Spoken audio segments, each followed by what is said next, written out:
What's good, people? It's JayCactus. Welcome to the channel. In this video I'm going to be making a soulful boom bap beat. I haven't prepared anything for it, but someone asked me to create this beat for them, so the only thing I've chosen is a sample which I'm going to chop up. I haven't prepared anything else, so I thought I should show you guys my process and hopefully you can take something from it. But before you watch the video, if you could please like it and subscribe to the channel. I'm going to be dropping more content than usual, so yeah, let's get into it. Alright, so as I said, the only thing that I've chosen is a sample. Usually when I'm trying to find a boom bap sample, I'll go on YouTube and type in things like soulful samples, and people actually create playlists for themselves, and you can go through those playlists and find some sounds that you like. For this one, I kind of knew what I was looking for. I wanted a real soulful sound. I like to find stuff with strings in them, stuff with like brass instruments in them. You can always make a nice either like triumphant boom bap beat or just a smooth boom bap beat, but I don't really know where I'm going to take this one. I had a few ideas in mind when I heard the sample, but I didn't want to just create a loop that was going over and over again. I wanted to chop it up and come up with my own. So the first thing I've done is set the tempo. For boom bap, it's usually between 85 and 90. I've gone for 88 in this one. I might change it later. And with the sample, all I did was take a loop from Edison and bring it into FL Slicer, Fruity Slicer, right? And then I played with the pitch. So the pitch, I brought it up 600 cents, which is 6 semitones. And I also cut it here by beat. So now we've got some nice chops to play with. So I'm going to get a bit of a groove going. I've chosen just a kick and a snare. And just thought they complement each other well. I think the kick's got a bit of room reverb and the snare's more tight, but I can always add reverb to the snare later or take the reverb away from the kick, which I can show you. So first thing I'm going to do is get a groove going with the kick. So I'm going to record this, turn the metronome on and just think of something.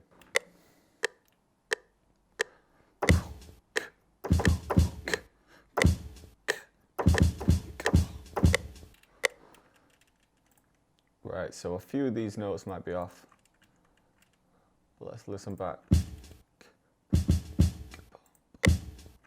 So I don't want to quantize everything, but for this note I do.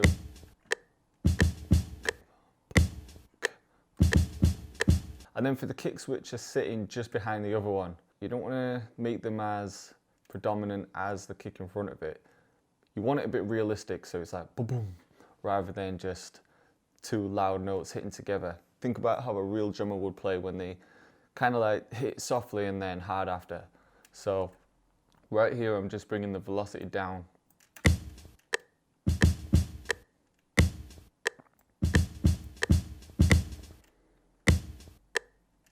I need to change that last note too.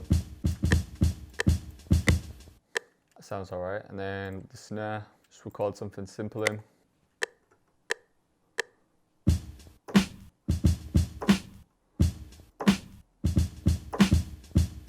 I think I'm going to add one more kick.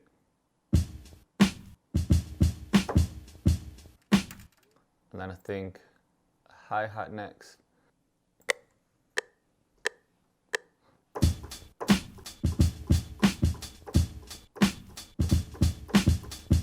I think with the hi-hat, I'm going to leave it natural. I'm not going to quantize it, but I'll listen out for a few just in case. Maybe that one a tad.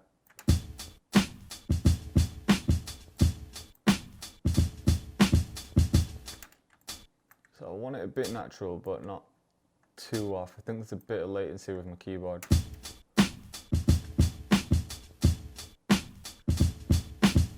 So usually I just get a bit of a basic idea down for the kick, snare and hi-hat, and then it just adds a bit of groove, so when you're chopping up the sample, I find it's a bit easier to work with it once you've already got drums there.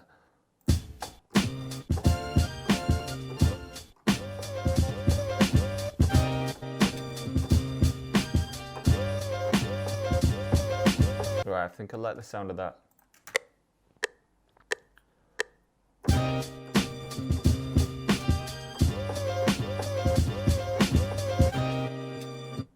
I am going to quantize the sample. I'm going to hit Control A and then Control Q. That's going to bring everything on time. I'm going to keep the velocity the same as well, so I'm going to hold Shift and just drag along. And that's not going to let anything get past the first level. I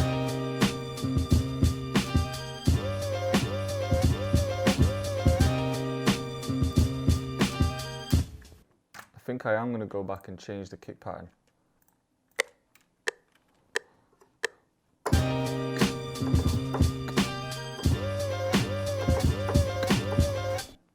Right, so now I've got a bit of a basic pattern going. I'm going to send the sample to the mixer and I'm going to cut out some lows. My go-to is the FabFilter Pro Q3, but you can do it with the stock Fruity plugins. Just going to cut some of the lows out.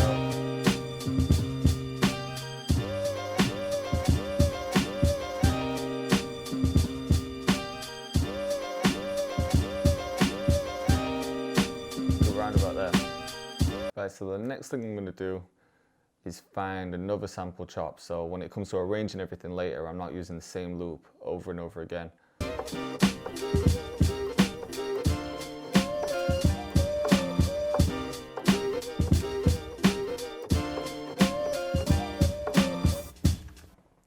Alright, so I think I've got something.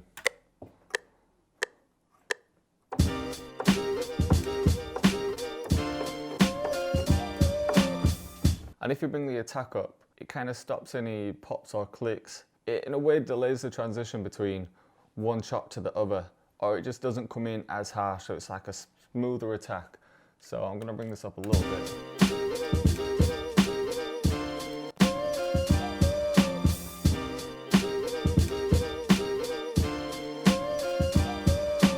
Right, so the next thing I'm looking for is an open hat. I like this one. So I'm going to record this in.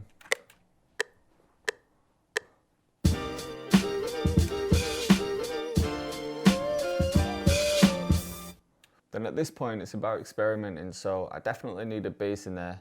You can either keep the bass from the original sample and enhance that, or you can get rid of the bass like I did with the EQ and come up with your own. I also like to add some more instruments as well and, you know, see how I can create it a bit more unique. And if you're chopping up a sample, you obviously need to know what key the sample is in. So when you're adding your own instruments and bass, you know where to put everything or what keys to play. So I like this free tool. I'm training my ears, I'm getting a lot better at it, but I always double check with Key Finder. This is just a free tool for Windows and Mac. What I'm gonna do is drag in the original sample, run batch. So this is telling me it's in A flat minor. So the sample's in A flat minor, but we pitched it up 600 cents, which is 6 semitones. So if you go to A, I've got A flat, I'm gonna go up 6. 1, 2, 3, 4, 5, 6. So now we've got D minor. So this scale now should be D minor. So I think for the bass for this one, I'm gonna add an electric bass.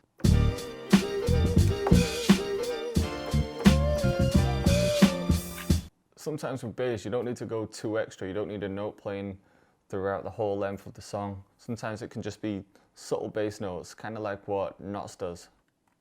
So then at this point, again, it's about playing around, finding some instruments that you like. Thinking of piano, but I'm only going to have this in one section. Maybe just a couple chords. Play around with some chords, so we're in D minor.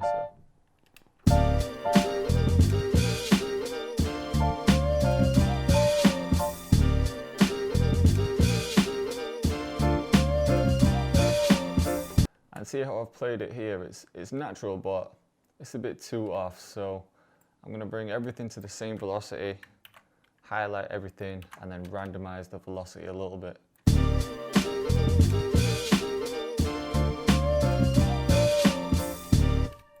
I also want a ride in there, maybe something like this, just to go here.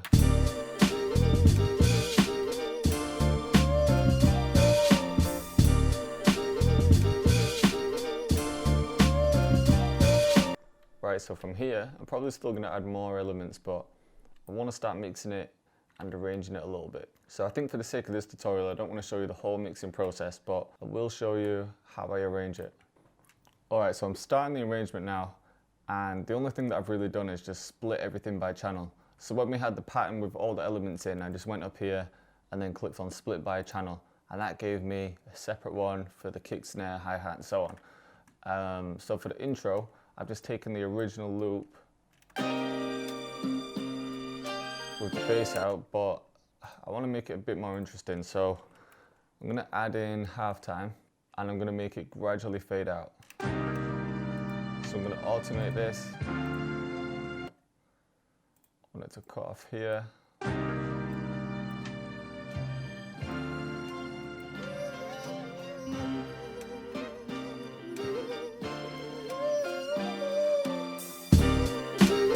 Something like that. Maybe a bit steeper though.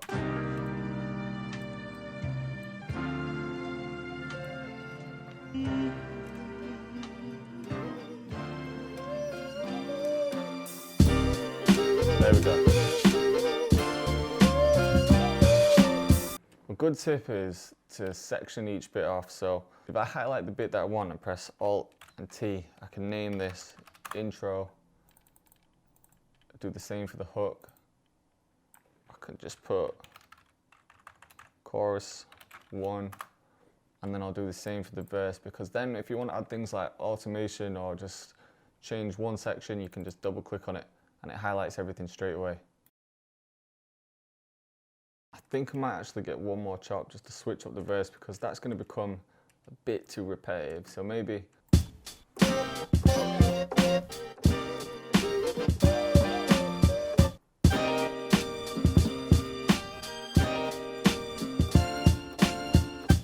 I'm actually going to switch these around, because I like that there's no vocals in this part, but then they come back in here. So let's try that.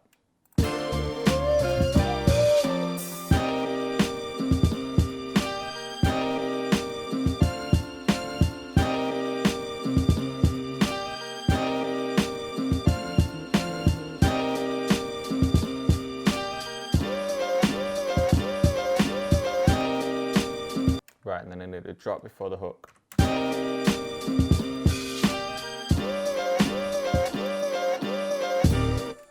Right, so I think I want a crash landing on the hook and rising just before the hook as well. So what I like to do here is just find a nice crash, preferably a live one for boom bap.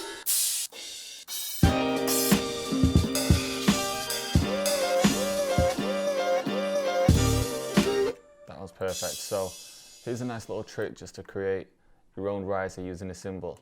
So I'm gonna have the crash land just on the hook. Maybe turn that down a bit. But then just before the hook, I'm going to duplicate this, make it unique, and then reverse it. And now I'm just going to get these two on time. So I want it to hit the same time as the crash. So maybe something like this. So now you can see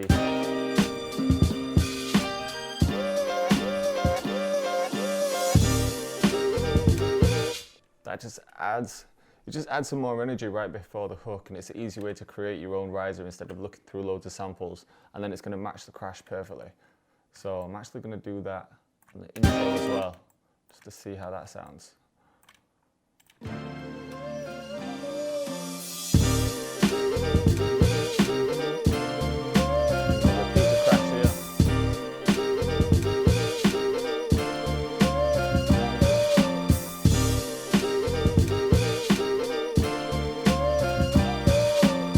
So the only thing I'm going to do now is some more mixing, and I'm going to work on a bass for the hook as well. I might have the bass pattern change because we've chopped up the sample so much. I'm going to leave that out of this tutorial because I want that to be right. I don't want to rush it or anything, but I'll play you the finished version as soon as it's ready. Alright, so there is one last thing I want to show you before I finish the mix, and this is automation with filters. So just before the chorus, it sounded like, I'll show you what it sounds like right now.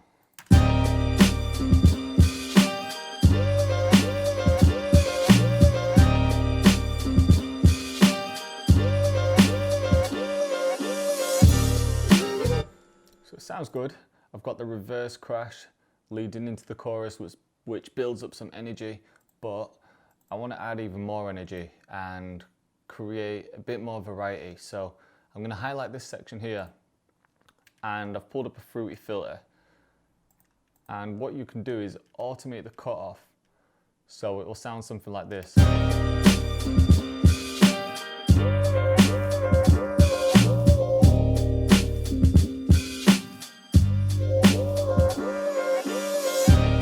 And you can hear that when the cutoff frequency is moving, it's going alongside the reverse crash as well, and together that just creates mad energy building up. So there's a couple ways you can do this.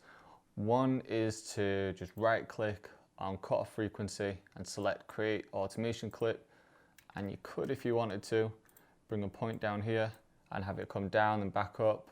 You could play around with some of the curves, but what I like to do is create my own. So I'm going to create a new pattern and just name it automation, and the automation is going to go here, right? And then I'm going to record it in. So for me, I'm going to use my MIDI keyboard, and I'm going to link it to the controller. If you don't have a MIDI keyboard, you can still do it. You just want to go to record up here, make sure that automation is on when you're recording. You can right click there, and when you play it, it's going to record anything that you change on here. So you could use your mouse and just drag it down slowly like I did. So for me, I'm going to use my MIDI controller. I'm going to right click and then click link to controller. And then when I move this controller, you can see it's linked to the cutoff frequency. So now I've got full control.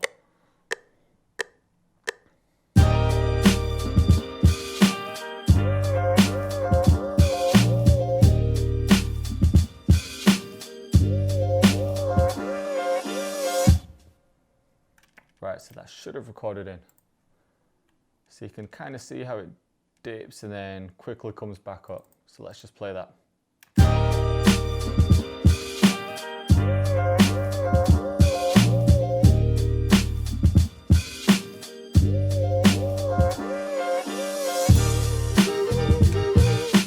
Perfect. So now when I duplicate the verse and the chorus, I can have that the same on the next part as well. Alright, so after I mixed the track, I had to come back and show you this final thing. So the kick that I was using before didn't have too much sub end, and I think it was clashing with the electric guitar. So usually when you use electric guitars for the bass, they don't take up too much sub end. So then the kick that you choose might want to be something a bit beefy and something with that low end to fill up that space and give that rumble, if you want that rumble. So let me show you the old kick that I was using.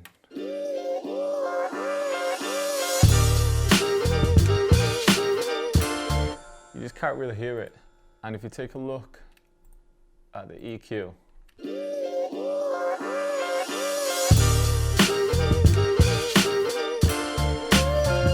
it's hitting at around 86.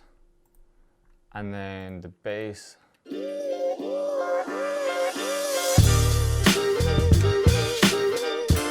is hitting around the same. So I used the sub kick instead because that sub kick needed to take up all of that low end, and I'll show you what this sounds like. I also sidechained it using FabFilter Pro Q3, but I won't go into the details. I might do that in a separate tutorial.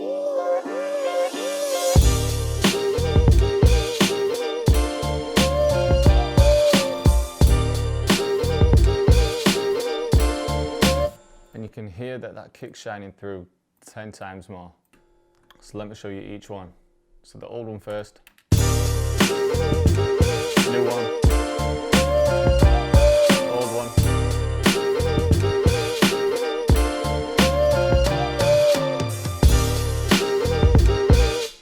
Right, so just think about sound selection when you're producing. So I actually learned this from Just Blaze's masterclass. When I was watching him produce, he had a track where he was using an 808, which took up all of the low end, all the sub frequencies.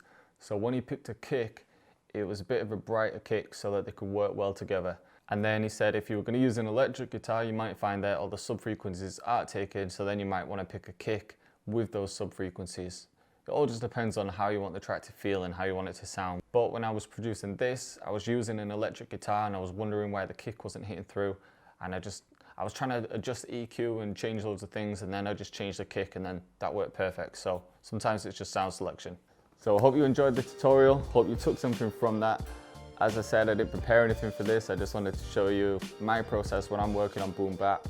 I didn't go into too much detail. I didn't want to rush anything for the sake of the tutorial, but I hope you understood the concepts and how you can make certain things sound more natural, more unique as well. And yeah, if you like the beat and you like the tutorial, then please like the video and subscribe to the channel.